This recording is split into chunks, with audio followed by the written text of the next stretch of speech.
বাংলাদেশে যারা আওয়ামী লীগের মতো সাপ পুনর্বাসন করেছেন অথবা করবার চিন্তা করছেন তারা ইতিহাস থেকে শিক্ষা নেবেন।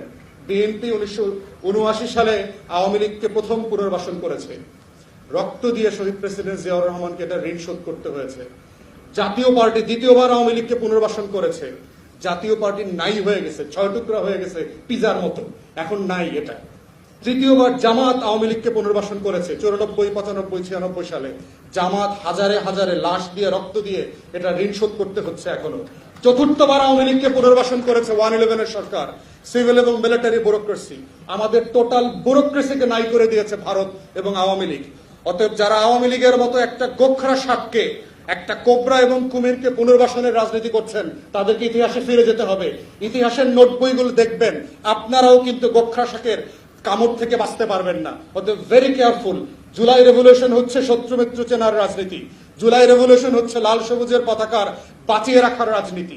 এই রাজনীতিটাই হচ্ছে গণ অভ্যুত্থানের স্পিরিট।